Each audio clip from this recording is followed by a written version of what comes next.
सभी को प्रणाम। महाकाल और युग प्रत्यावर्तन प्रक्रिया डे 70। परम पूज्य गुरुदेव वंदे माता जी का ध्यान करते हैं। अपने इष्ट को हृदय में महसूस कीजिए और आदि शक्ति माँ गायत्री से प्रार्थना करते हैं कि इस स्वाध्याय के माध्यम से हमें विवेक, ज्ञान, भक्ति प्राप्त हो और हमें आगे के लिए मार्गदर्शन मिले जीवन में। आगे बढ़ते हैं। अभी गुरुदेव हमें सूत्र बता रहे थे, कौन सा, कि स्थूल शरीर पे काम करना है तो कर्मयोग, और उसके लिए फिर जो है सिंपल सूत्र। दो तरह की क्रिया पद्धति है, तो एक तो बहुत जो है डिफिकल्ट है और वो हम लोगों के लिए नहीं बनी है। और गुरुदेव ने उसमें बोला कि जो है सिंपल क्या है, राजमार्ग।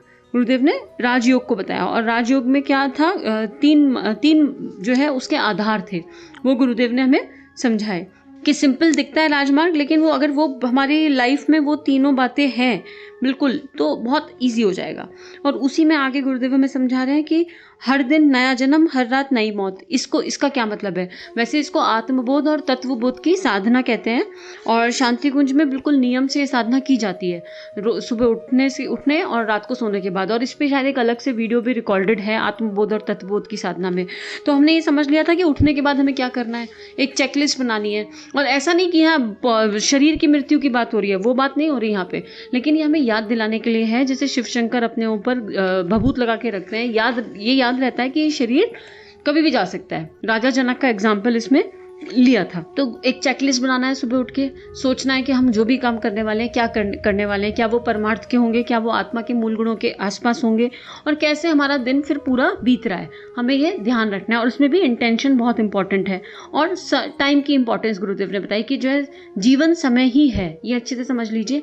एक एक क्षण बहुत इंपॉर्टेंट है। और मुझे तो अपने लिए भी बहुत इंपॉर्टेंट लगा कि समझ में भी आता है तब भी टाइम वेस्ट हो जाता है, पता ही नहीं चलता कहाँ कितना टाइम वेस्ट हो जाता है। अगर हम मूल्यांकन करें तो हम अपने पूरे दिन का शायद 30% ढंग से यूटिलाइज कर लें तो बहुत बड़ी बात है, हम उतना भी यूटिलाइज नहीं कर पाते हैं। तो इसी में आगे गुरुदेव बोल रहे हैं कि ये तो शारीरिक कार्यक्रम हो गए, भाई आपको शरीर से क्या करना है, लेकिन हमारी इंटेंशन मैटर करती है। तो हमारी सोच विचार क्या होने चाहिए। अब आप काम अच्छा कर रहे हो, भाई दान कर रहे हैं, पूजा पाठ कर रहे हैं, लेकिन इंटेंशन ये है पूजा के पीछे कि कल वो मिल जाए, आज ये मिल जाए, आज ये अनुष्ठान, बच्चे की लॉटरी लग जाए, बच्चा एग्जाम में पास हो जाए, मतलब कुछ ना कुछ मटेरियलिस्टिक, भौतिक, बिल्कुल अपने मैं में डूबा हुआ, अपने स्वार्थ में डूबा हुआ, पेट प्रजनन वाली सोच।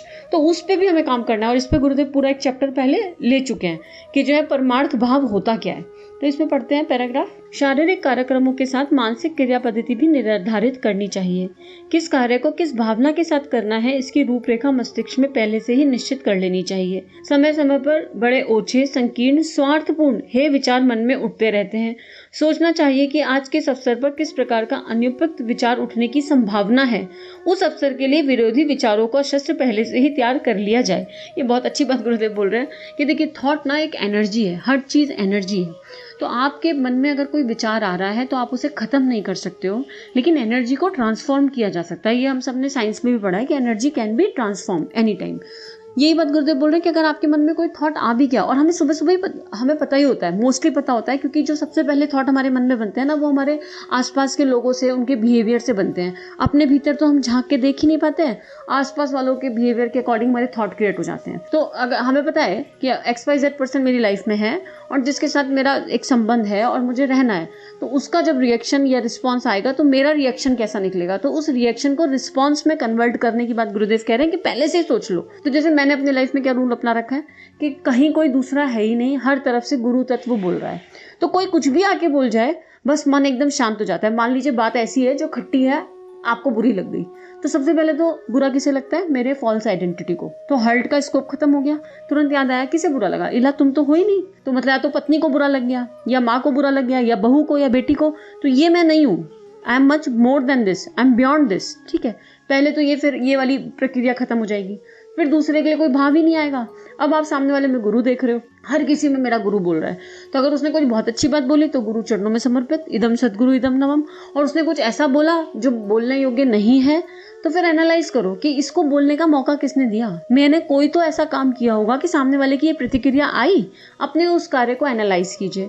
अगर आपको लगता है कि सुधार की गुंजाइश है तो सुधार कीजिए अपने अंदर, और अगर आपको लगता है नहीं ठीक था, मतलब सुधार की गुंजाइश नहीं है, सामने वाले का चित्त का संस्कार है जो उसे ऐसा बुलवा रहा है, तो उसके लिए प्रार्थना कीजिए कि जो कृपा हम पे हुई वो उस पे भी कर दीजिए।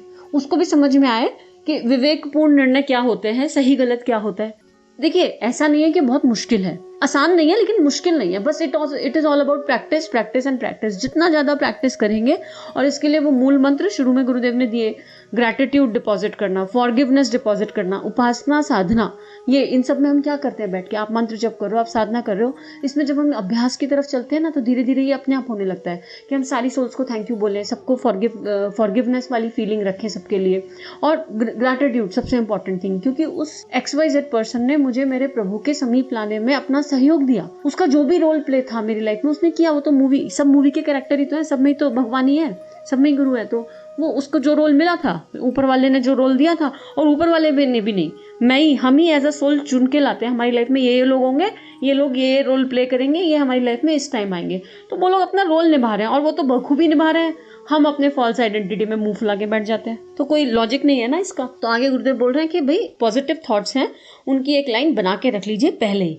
अब आरंभ में बुरे विचारों को उठने से रोक सकना कठिन हो सकता है। हाँ, जब वे उठे तो उन्हें ठीक विरोधी विचारधारा पैदा करके काटा जा सकता है।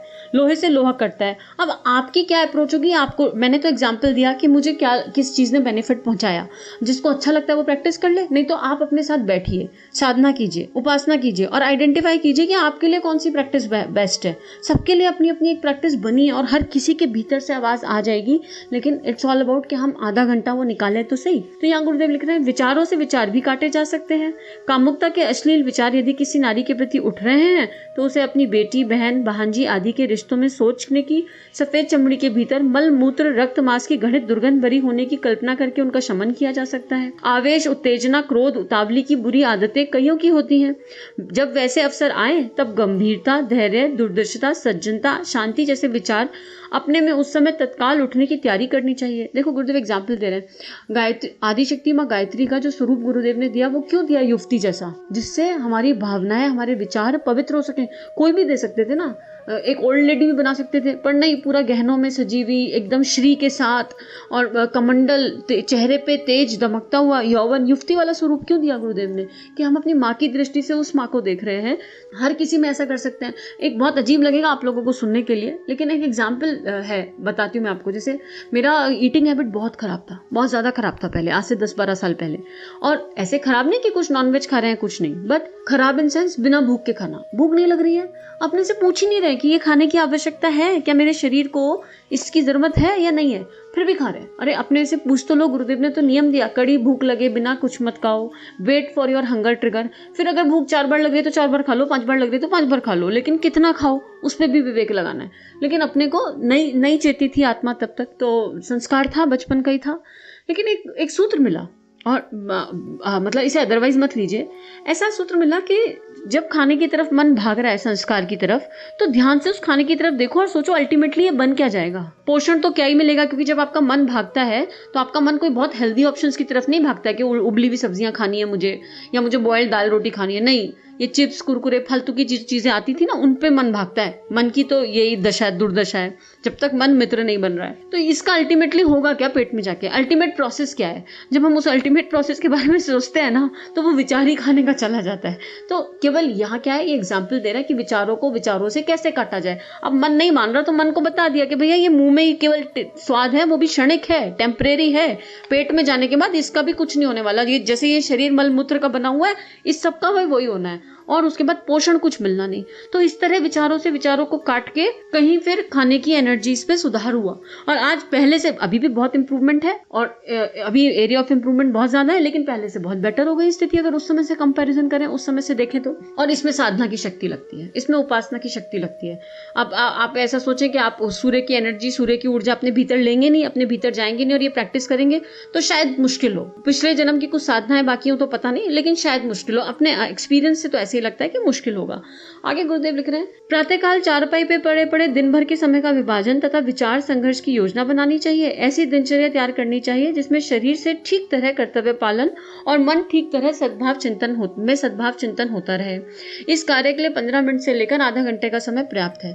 ये मॉर्निंग की साधना है कि आंख खुलते ही चेकलिस्ट बना लेनी है। एक तरह से हमने चेकलिस्ट बना ली, और हमें याद नहीं रहता तो कॉपी पर लिख लीजिए, पता है, और रात को सोने से पहले टिक टिक टिक कर दीजिए। मैं कई सालों से कर रही हूँ, और इसका चेकलिस्ट का बहुत फायदा होता है कि क्या हुआ क्या नहीं हुआ, क्या हुआ क्या नहीं हुआ, जो नहीं हुआ वो क्यों नहीं हो पाया, चिंतन मनन, अच्छा आलस के कारण नहीं हुआ तो अगले दिन नहीं करेंगे, फिर से संकल्प, फिर और साधना, फिर रात को 5 मिनट मंत्र करके, अच्छा आज हम हार गए लेकिन कल फिर हमारा नया जन्म होगा, करेंगे, जो हो गया उसके लिए धन्यवाद का भाव कि हे प्रभु आपने हमारी चेतना में आके हमसे इतना तो करवाया एटलीस्ट। बहुत इम्पैक्टफुल है। एक तो हम खुद को ही, और बिल्कुल बायस्ड नहीं होना, खुद को एक्सक्यूजेस मत दीजिए कि कुछ नहीं हुआ तो आप लिख रहे हैं अरे पता है ये तो आज ये मजबूरी थी इसलिए ऐसा हो नहीं पाया। नहीं, चेकलिस्ट बिल्कुल स्ट्रेट, नहीं हुआ मतलब नहीं हुआ।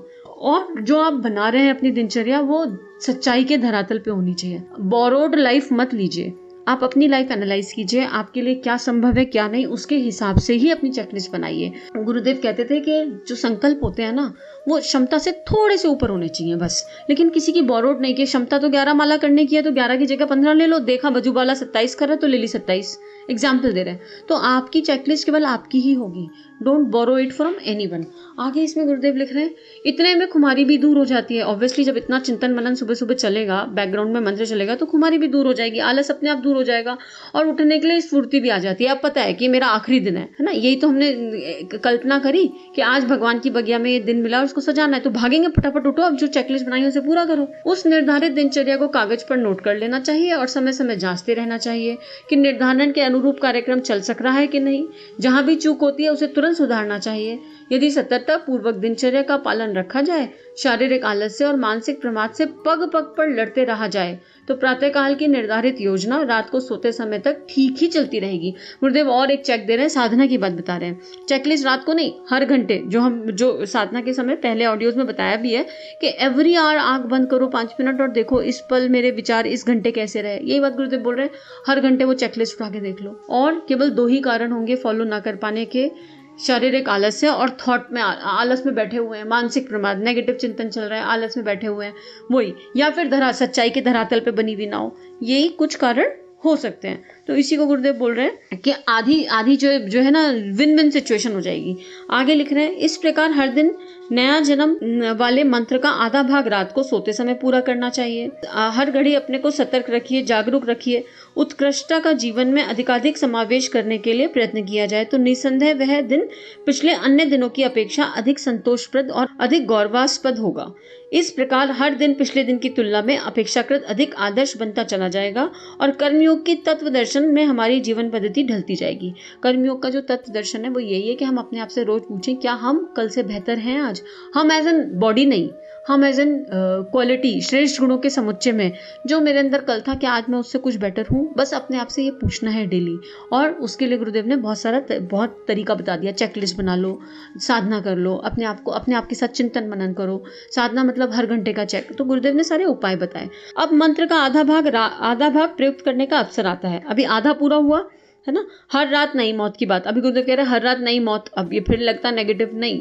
जब हम आगे बुक्स पढ़ते हैं तो समझ में आता है कि ये शरीर क्षणभंगुर है ना, नहीं पता कब क्या होने वाला है। तो कल मॉर्निंग में जब आप अब सोने जा रहे हो तो पूरा एनालाइज कर लिया, अच्छा ये मिस्टेक हुई, अब आगे क्या करना है। तो इसी को गुरुदेव बता रहे हैं कि आगे क्या करना है। इस भावना को रात्रि में सोते समय प्रयुक्त करना चाहिए। एक तो इससे गिल्ट्स भी कम हो जाते हैं, अरे मुझसे नहीं हो पाया, अरे मैंने नहीं किया, अरे अब कैसे होगा। हम इन सब चीज़ों से बाहर आ जाते हैं जब हम इस तरह की सोच रखते हैं ना। तो ठीक है नहीं हुआ, लेकिन हम जागरूक है ना, कोई प्रकाश मेरे भीतर मुझे ये बता रहा है कि तुम ये नहीं कर पाए, तो उस प्रकाश को तो धन्यवाद कर ही सकते हैं ना, और फिर नया प्रयास कर सकते हैं। तो ये बात वो बोल रहे, गुरुदेव बोल रहे हैं कि नया प्रयास करना है। चलिए इसको आगे लेते हैं कल। सभी को प्रणाम, सभी को बहुत बहुत धन्यवाद। परम पूज्य गुरुदेव वंदना माता जी से विश्व शांति की प्रार्थना। ओम शांति ही शांति ही शांति ही, सर्वरिष्ट सुशांतिर्भव। हमारे YouTube चैनल को सब्सक्राइब करें और बेल आइकन को दबाकर ऑल पर क्लिक करें ताकि नोटिफिकेशंस आपको मिलती रहें।